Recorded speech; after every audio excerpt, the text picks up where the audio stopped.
O crescimento no número de casos de Covid reflete o comportamento de parte da população que deixou de manter o distanciamento social. Para medir o comportamento da pandemia, hospitais. Nem precisa entrar no Municipal da Brasilândia, um dos bairros mais populosos de São Paulo, para perceber que a ocupação de leitos de UTI para Covid cresceu. As ambulâncias e esses carros de necrotério, né? Demais.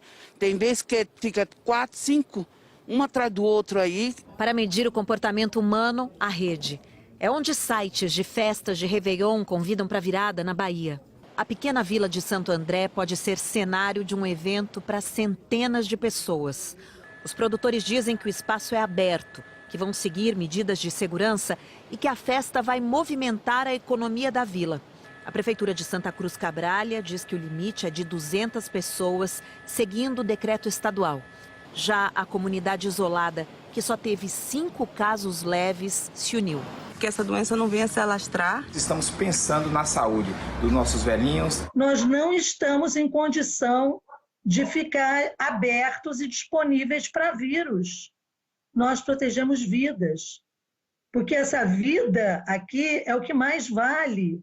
Réveillon você pode fazer em qualquer ano, esse não. Ética e medicina, o individual e o coletivo, tudo isso se confunde na estatística do vírus. A curva de casos mais acentuada no mês passado se escreve com C de consequência. É preciso andar algumas semanas para trás para entender o ponto da curva de novembro em que os casos começaram a subir. Coincide com o momento em que as famílias se abriram para eventos sociais, dizem os epidemiologistas. Essa linha do tempo, que segue o ritmo do vírus, do contágio à infecção, faz estatística daquilo que os médicos já sabiam. O comportamento humano está intimamente ligado ao comportamento da pandemia. E se o que fizemos antes define o ponto onde estamos, fica fácil concluir. O que fizermos hoje vai definir um futuro bem próximo. Um descontrole nessa época do Natal e principalmente na passagem do ano, nós vamos ter uma situação ao final de janeiro, início de fevereiro, que será talvez equivalente ao que nós passamos em abril e maio.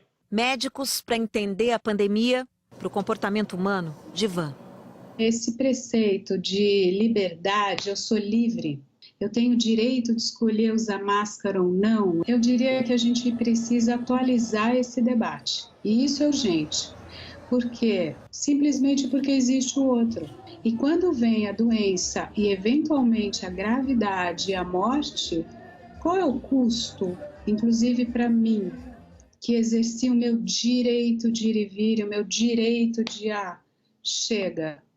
É a culpa, é o sofrimento, é muito mais pesado o que vai ser carregado do que talvez 2, 3 meses de mais um pouco de contenção.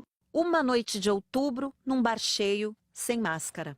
2 semanas depois, 8 dias de UTI. 70% dos meus 2 pulmões ficaram comprometidos. Meu custo está muito alto. Os dias que eu deixei de trabalhar, o dano emocional que eu estou vivendo. E as pessoas não estão... Elas acham que porque são jovens, porque são saudáveis, não vai acontecer. Mas acontece.